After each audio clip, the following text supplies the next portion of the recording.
श्री सच्चिदानंद सद्गुरु साईनाथ महाराज की जय. ஓம் சாய்ராம். ஸ்ரீ சாய் சச்சரிதம் ஓவிகள் கருத்துரை அத்தியாயம் 33 உதி பிரபாவம். ஸ்ரீ கணேசனை வணங்குகின்றேன். அறிவை அளிப்பவளான அன்னை ஸ்ரீ சரஸ்வதி தேவியை வணங்குகின்றேன். ஸ்ரீ குருதேவரை வணங்குகின்றேன். ஸ்ரீ குல தேவதையை வணங்குகின்றேன். ஸ்ரீ சீதா ராமச்சந்திரனை வணங்குகின்றேன். சத்குரு சாய்நாத் மகாராஜை வணங்குகின்றேன். ராம ஜனார்த்தன் சுவாமியினுடைய சீடராக இருந்தார். மேலும் மாதவராவ் அட்கரினுடைய ஸ்ரீ சாயியின் போதனைகள் மீதான பக்தி மிகவும் வலுவானது. அட்கரின் இந்த இசையமைப்பு மிகவும் அழகாக இருக்கின்றது. இந்த ஆரத்தி இல்லாமல் எந்த பஜனையும் முழுமை அடையாது. பாபாவுக்கு மிகவும் பிரியமானதும் நானே சாஹேப்பால் விரிவாக விரும்பப்பட்டதுமான இந்த ஆரத்தியை கேட்பதன் மூலம் கேட்போர் இந்த ஆரத்தியின் பலனை அறிந்து கொள்வார்கள். ராம்கீர் கோசாயி பாபாவிடம், பாபா, என்னிடம் 2 ரூபாய் தான் உள்ளது. இவ்வளவு சிறிய பணத்துடன் நான் எப்படி ஜாம்நேரை அடைய முடியும் என்றார். பாபா, நீ கவலைப்படாமல் போ, உன் ஏற்பாடுகள் எல்லாம் செய்யப்படும் என்றார். பாபாவின் இந்த வார்த்தைகளில் நம்பிக்கை வைத்து ராம்கீர் கோசாயி புறப்பட தயாரானார்.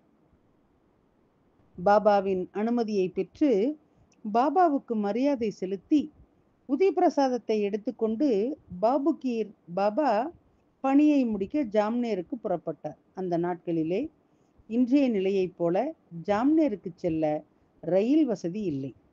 எனவே ராம்கீர் பாபா கவலைப்படத் தொடங்கினார். ராம்கீர் பாபா ரயிலிலே ஜல்காவை அடைந்தார். அங்கிருந்து ஜாம்நேர் வரையிலான தூரத்தை அவர் கால்நடையாக கடக்க வேண்டி இருந்தது. அவரிடம் இருந்த 2 ரூபாயில் 1 ரூபாயும் 14 அணாவும் ரயில் கட்டணத்திற்காகவே செலவிடப்பட்டிருந்தன. இப்போது அவரிடம் 2 அணாக்கள் மட்டுமே மீதம் இருந்தது. இப்போது இங்கிருந்து எப்படி பயணிக்க முடியும் என்று அவர் கவலைப்படத் தொடங்கினார். கவலையுடன் ராம்கீர் கோசாயி டிக்கெட்டை கொடுத்துவிட்டு ஜல்காவ் நிலையத்திலிருந்து வெளியே வந்தபோது வெளியே ஒரு கான்ஸ்டபிள் நிற்பதை பார்த்தார். நிலையத்திலிருந்து வெளியே வந்த ஒவ்வொரு பயணியிடமும் ஷீரடியிலிருந்து இந்த பாபுகீர் கோசாயி யார் என்று கான்ஸ்டபிள் கேள்வி எழுப்பி கொண்டிருந்தார். அந்த கான்ஸ்டபிள் தனது பெயரை கேட்பதை கண்ட பாபுகீர் கோசாயி அந்த கான்ஸ்டபிளிடம் சென்று, நான் ஷீரடியிலிருந்து வந்திருக்கும் பாபுகீர் புவா, என்ன விஷயம் என்று சொல்லுங்கள் என்றார். இதை சொல்லி அவர் தனது அடையாளத்தை வெளிப்படுத்தினார். பின்னர் அந்த சிப்பாய், சாந்தோர் கர்ஜி உங்களை அழைத்து வர என்னை அனுப்பியுள்ளார். அவர் உங்களுக்காக காத்திருக்கின்றார். வாருங்கள், உடனடியாக வண்டியிலே ஏறுங்கள் என்றார். இதை கேட்ட ராமுகீர் புவா மிகவும் மகிழ்ச்சி அடைந்தார். நானாவுக்கு ஷீரடியிலிருந்து செய்தி கிடைத்திருக்க வேண்டும் என்று அவர் நினைத்தார். அதனால்தான் நானா இந்த குதிரை வண்டியை அனுப்பியுள்ளார். இது எனது அடுத்த பயணத்தின் அனைத்து கவலைகளையும் நீக்கியது. அடர்த்தியான தாடி மீசை, நல்ல சீருடையுடன் அந்த சிப்பாய் மிகவும் புத்திசாலியாகவும் சுறுசுறுப்பாகவும் காணப்பட்டார். இதை தவிர வண்டியும் மிகவும் அழகாக தெரிந்தது. அந்த வண்டியின் குதிரைகளும் வேகமானவை. அவை வாடகைக்கு எடுக்கப்படவில்லை.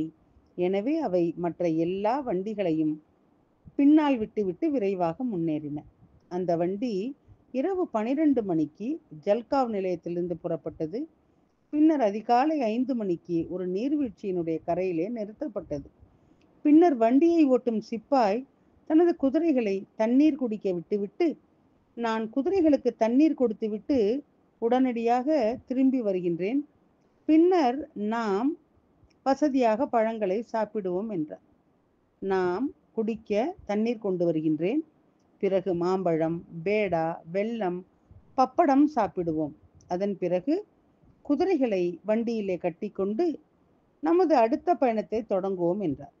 அந்த சிப்பாய் பார்ப்பதற்கு இஸ்லாமியர் போட உடையணிந்து பேசுவதையும் அவர் பேசும் விதத்தையும் பார்த்த புவா, என்னை போன்ற கோசாயி வைஷ்ணவன் எப்படி ஒரு இஸ்லாமியானுடன் பழங்களை சாப்பிட முடியும் என்று மனதிற்குள் நினைத்தார். இந்த எண்ணம் ராம்கீர் புவாவினுடைய மனதிலே பதட்டத்தை ஏற்படுத்தியது. அதனால்தான் ராம்கீர் புவா தனது இனத்தை பற்றி கேட்டார். அப்போது குதிரை வண்டி ஓட்டுநர், எந்த காரணமும் இன்றி உன்னுடைய மனதிலே சந்தேகங்களை எழுப்பிவிட்டாயா? நான் ஒரு இந்து, நான் ஒரு கட்வால் க்ஷத்திரிய ராஜபுத்திரன் என்றார். குறிப்பு: உத்தரப்பிரதேசத்தின் கர்வால் மாகாணத்தைச் சேர்ந்த க்ஷத்திரிய ஜாதியை சேர்ந்த ராஜபுத்திரர்கள் உயர்குடி மற்றும் உயர்குடி இந்துக்களாக கருதப்படுகின்றனர். நானா இந்த பழ உணவை உங்களுக்காக மட்டுமே எனக்கு அனுப்பியுள்ளார். எனவே எந்த சந்தேகமும் இல்லாமல் அதை சாப்பிடுங்கள் என்றார் புவா. வண்டி ஓட்டுநரின் வாழ்க்கைகளிலே முழு நம்பிக்கையுடன் இருவரும் பழ உணவை சாப்பிட்டனர். வண்டி ஓட்டுநர் குதிரைகளை வண்டியிலே கட்டிக்கொண்டு முன்னோக்கி தங்கள் பயணத்தை தொடங்கினார். நாள் முடிந்ததும் அவர்கள் காலையிலே ஜாம்னேரை அடைந்தனர். வண்டி ஜாம்னேர் கிராமத்தின் எல்லையை அடைந்தவுடன் நானா சாஹேப்பின் அரண்மனை தெரிந்தது. குதிரைகளும் சிறிது நேரம் ஓய்வெடுத்தன. ராம்கீர் புவாவும் நன்றாக உணர்ந்தார். ராம்கீர் புவா சிறுநீர் கழிக்க வேண்டியிருந்ததால் அவர் குதிரையை ஒதுக்கி அழைப்புக்கு சென்று திரும்பி வந்தபோது அவர் மிகவும் ஆச்சரியப்பட்டார். அந்த சிப்பாய், வண்டி ஓட்டுநர், வண்டி, குதிரைகள் அனைத்தும் அந்த இடத்திலிருந்து மறைந்திருந்தன. வண்டி எங்கே நின்றது? இப்பொழுது அங்கே எதுவுமே இல்லை. ராம்கீர் புவா என்ன நடக்கின்றது என்று யோசிக்க ஆரம்பித்தார். என்னை இங்கு அழைத்து வந்த பிறகு இந்த வண்டிக்காரர் எங்கே போனார் என்று யோசித்தார். பின்னர் ராம்கீர் புவா நீதிமன்றத்திற்கு சென்று நானாவை பற்றி விசாரிக்க தொடங்கினார். பின்னர் நானா வீட்டில் இருப்பதை அறிந்து அவர் அவரது வீட்டை நோக்கி சென்றார். ராம்கீர் புவா நானாவினுடைய முகவரியை கேட்க சென்றார். அந்த முகவரியை எளிதாக பெற்றார். அவருடைய வீட்டை அடைந்தார். வராந்தாவிலே அமர்ந்தார். நானா அவரை வீட்டிற்குள்ளே வரச் சொன்னார். இருவரும் ஒருவரை ஒருவர் முதலாக சந்தித்தனர். ராம்கீர் புவா பாபாவினுடைய ஆரத்தி பாடலையும் உதி பிரசாதத்தையும் நானாவிடம் கொடுத்து பாபா அதை ஷீரடியில் இருந்து அனுப்பிய விரிவான கதையை பற்றி அவரிடம் கூறினார். ஆச்சரியமான விஷயம் என்னவென்றால், இந்த உதி வந்தபோது நானா சாஹேப்பினுடைய மகள் தாங்க முடியாத பிரசவ வலியை அனுபவித்துக் கொண்டிருந்தாள். பிரசவம் தடைபட்டு அவள் வழியிலே இருந்தாள். இந்த பிரச்சனையை போக்க நவசண்டி ஹோமம் நடந்து கொண்டிருந்தது. துர்கா சப்த சதி வாசிக்கப்பட்டது.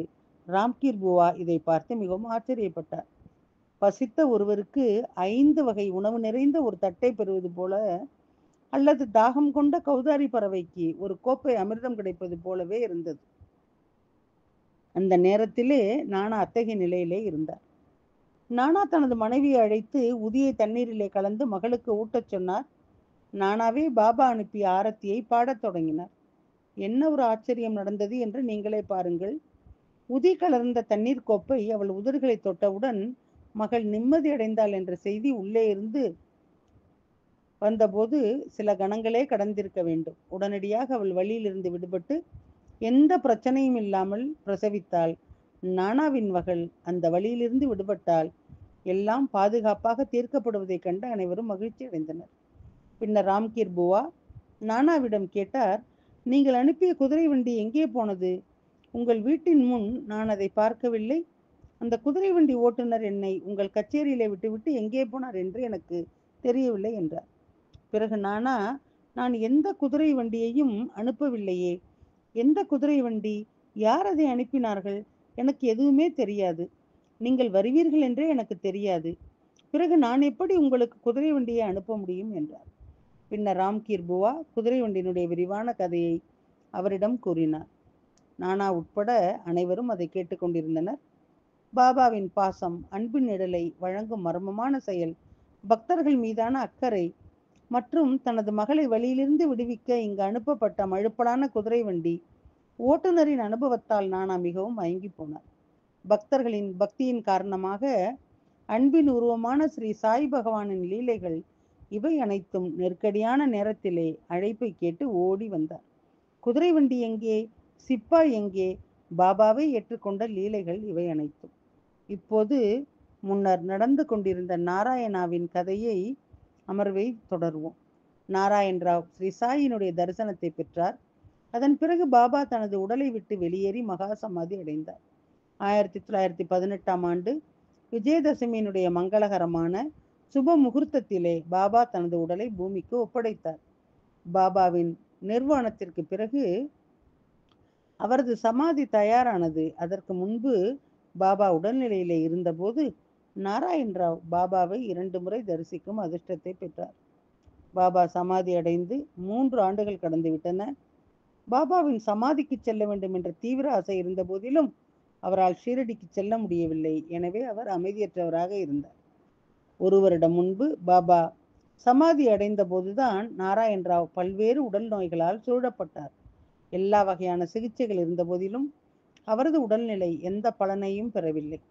பல்வேறு நோய்களால் அவதிப்பட்டு வந்த நாராயண் ராவ் பலவீனம் அடைந்திருந்தாலும் அவர் இன்னும் பாபாவின் பெயரை நினைவில் வைத்து கொண்டு இரவும் பகலும் அவரது பெயரை உச்சரித்து கொண்டே இருந்தார். குரு ராய் எப்படி இறக்க முடியும்? அவர் நித்தியமானவர் மற்றும் எல்லையற்றவர். பின்னர் ஒரு நாள் நாராயண் ராவ் ஒரு காட்சியை கண்டார். ஒரு இரவு பாபா தனது கனவிலே வந்தார். கனவிலே பாபா ஒரு அடித்தளத்திலிருந்து வெளியே வந்து நாராயண் ராவிடம் வந்து அவரை சமாதானப்படுத்தினார். எதை பற்றியும் கவலைப்பட வேண்டாம். நாளையிலிருந்து நீ நன்றாக உணரத் தொடங்குவாய். வார காலம் முடிந்தவுடன் நீ உன் சொந்த காலிலே நடக்கத் தொடங்குவாய். 8 நாட்களுக்குள் பாபா பேசிய ஒவ்வொரு வார்த்தையும் உண்மை ஆகிவிட்டது. நாராயண் ராவ் தனது நோயிலிருந்து மீண்டும் நடக்கத் தொடங்கினார். சிறிது காலத்திற்கு பிறகு நாராயண் ராவ் பாபாவினுடைய சமாதியை தரிசித்திட ஷிரடிக்கு வந்தார். அவர் தனது அனுபவத்தை விவரித்தார். அவர் உடல் வடிவிலே இருப்பதால் உயிருடன் புத்துணர்ச்சி பெற்றவராக கருத வேண்டுமா? ஆனால் அவர் சமாதி அடைந்திருந்தால் அவர் இறந்தவராக கருதப்பட வேண்டுமா? பகவான் சாயி பிறப்பு மற்றும் இறப்புக்கு அப்பாற்பட்டவர். பாபா அனைத்து உயிருள்ள மற்றும் உயிரற்ற பொருட்களிலும் இருக்கின்றார். அத்தியாயம் 33 உதி பிரபாவம், ஓவிகள் மற்றும் கருத்துரை அடுத்த தொடரிலே கேட்கலாம். சாயியை பணிவோம். சாந்தி நிலவட்டும்.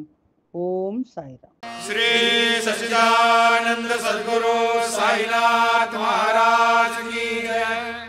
श्री सच्चिदानंद सद्गुरु साईनाथ महाराज की जय।